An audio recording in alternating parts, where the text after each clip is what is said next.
Today we're going to deal with the Hebrew word for love.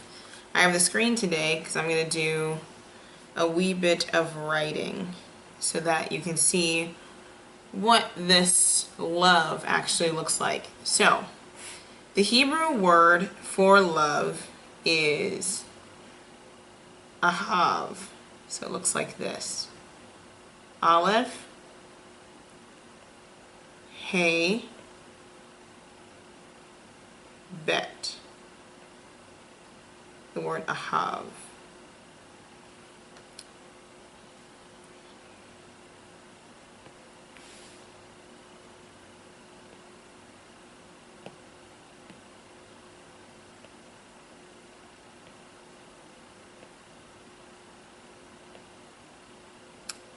This word actually has a two-letter root, or sheresh is the word for root. And they both kind of mean the same thing. And the two-letter root can be aleph bet or aleph and hey. Both of those roots have to do with the idea of desire, which is very, very interesting.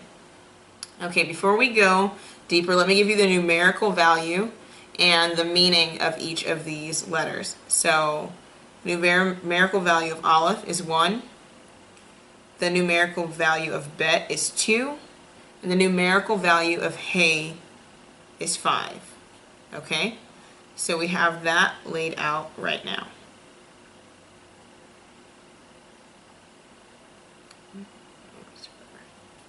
Shalom. Today we're going to look at love. This is probably the most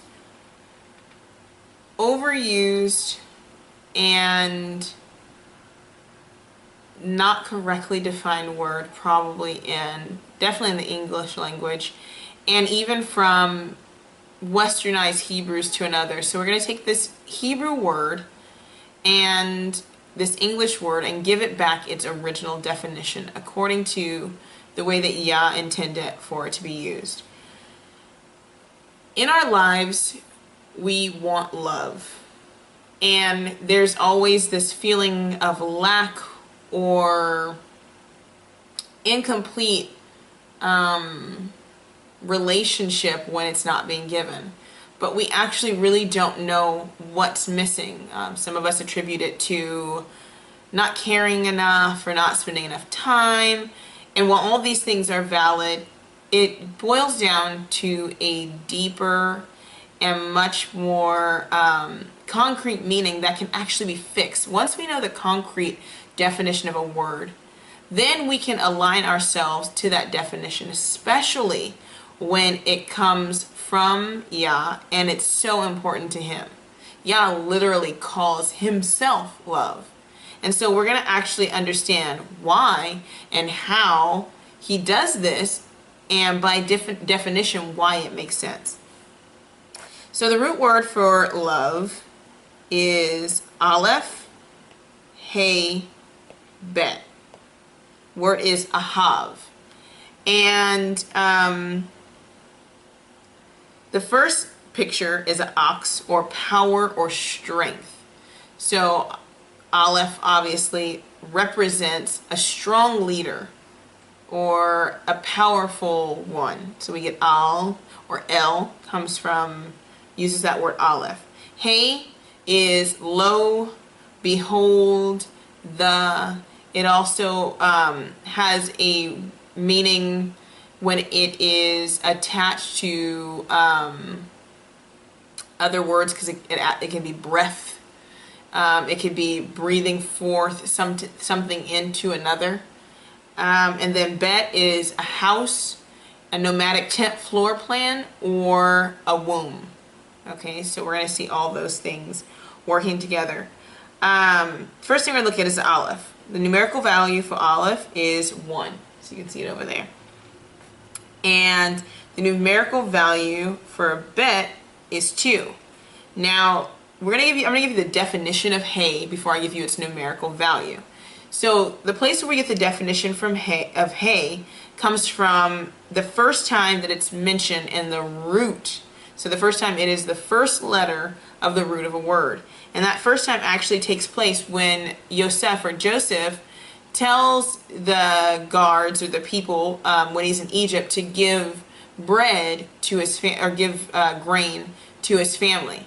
So it actually has to do functionally with the idea to give. Another way to see this picture work is Avram or Abram. His name was Abram before it became Abraham. And Sarah, his name was Sarah before it became Sarah with an H. And one of the interesting things that happens is with adding the hey to their names, Yah adds his breath or his life or gives them something of his essence to them, thus transforming them and elevating them higher in order to increase them as the patriarch and the matriarch of the Hebrew people through the promised seed, and then through the promise of Abraham becoming a father of nations and Sarah becoming a mother of nations. Now I know you often don't hear that, but if you go back and read the passage in Genesis, Yah tells Abram he'd be the father of nations, so he's giving him the patriarchship over the nations as the father, and he's giving Sarah the matriarch place as the mother over the nations. And just to clear that thought, because I know people get stuck in places when thoughts are not completed. If you are a believer in the Brit Chadashah of the New Testament, one of the things that is said is Shaul calls the women of truth, or the women of faith, daughters of Sarah. Well, why? Because she is the matriarch. She is the example and of all the women that will come forth through this bloodline. So, bring that forth. So the definition of hey is lo, behold, or to bring forth, or to give. So to give. And I'll make that smaller for you.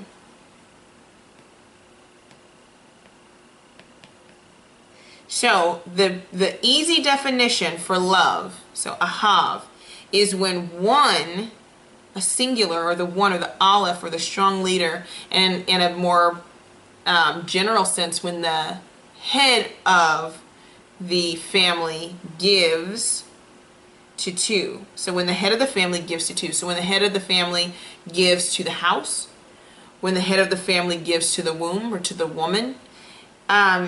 And this idea of giving means to multiply or to increase, okay? So not only to increase the family physically, but there's also a spiritual increase that happens when the one gives to the two. Oftentimes when we say we love something, it's because of what it does for us.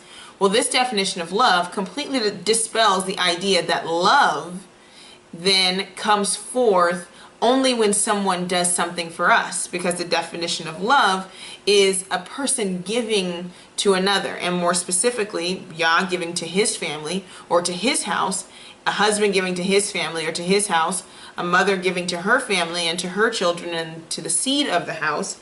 Okay, so it has to do with giving and not with how something makes us feel, because oftentimes when something makes us feel less,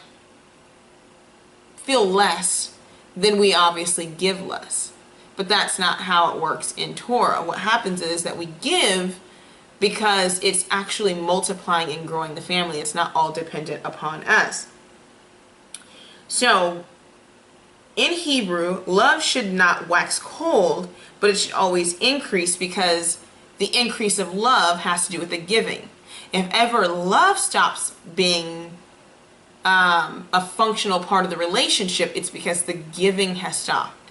So the question that should come next is, then what are we giving? The thing that is given is Torah. And not necessarily just somebody teaching you Torah, but a person actually acting out and living out the words of Torah toward another in order to increase and elevate them as a person, and vice versa. So the idea of giving is so much bigger than obviously just giving a seed. Man can just give a seed and create a family. But there's more to Torah than just giving the seed and creating a righteous seed, but there's also the raising up and the participation and the daily cultivation of the physical seed, which is the children. This can be seen perfectly well with gardening. That's why we need to get our hands back to the soil. It's one thing to just put the seed in the ground and for a wild branch or a wild fruit or a wild tree or anything to just start and come forth.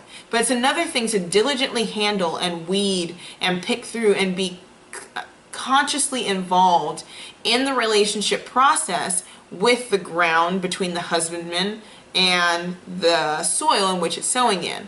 Same thing in a relationship. It's one thing for a man to just plant a seed and then for a woman to have a child and then for her with his resources to take care of the child. It's a completely different thing though when the man takes an active part in the process in helping to relate to the mother as she relates to the child and relating to the child as it relates to the family, and to pick out weeds and to look at things that are happening and to cultivate the family as, like we say, the husbandman of the family. He's the husbandman of her womb, of the fruit from her womb. He's the husbandman of her. We're supposed to be elevating one another. And by doing so, she brings forth good fruit in order to give back to him as a gift and as a testimony to the good seed that was also planted. Okay, so love is the process of being in a state of giving. We should never remove ourselves from the state of giving. So in order to give, you must also be connected to a source of giving. Yah is the source of the original giving. As we're connected to Yah and as we commune with Him, then we have the ability and the opportunity to give forth from what He has already given us. When we disconnect from Him, then we feel like we lack and we feel like we have less because we don't have the source of love in order to feed into us for us to give it forth to our families. I'm going to show you something really cool. So we know that Hebrew letters also have numbers. So the Hebrew letter, or the Hebrew word, ahav, is actually, if you want to say love without it just being a root, it's aleph, hey, bet, hey. And so it's 1, 5, 2, 5. If you add those up, you get the number 13. There's another number that has a numerical value 13, and it's this letter right here.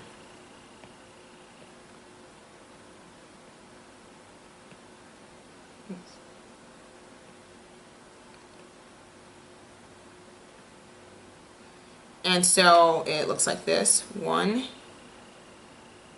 4, and 8. And so it's aleph, het, or het, and dalet. And it also adds up to the number 13. This word means love. This word means one. They're the same. When you love, you have to become one. So the act of loving, because the human is very, very self-centered. It's part of our fallen nature. And so what Yah has done when He's told us to love our neighbors ourselves is for us to understand that really we're never going to love anybody more than we love ourselves. Our nature is inclined to love ourselves first. And so what Yah says is to look at yourself and then look at your neighbor also as yourself. And when you begin to see the other person as you, then you will love them as much as you love yourself. You mirror yourself with that person. And so in the relationship or in a marriage, you are to look at that person like you. And nobody has a problem giving their all to themselves. So you have to see yourself and your family as you, not an extension of you, but literally as you. When you've seen me, you've seen my wife. When you've seen me, you've seen my children, because they are a reflection of my love, what I've given to them, what I've put into them, what I've instilled into them.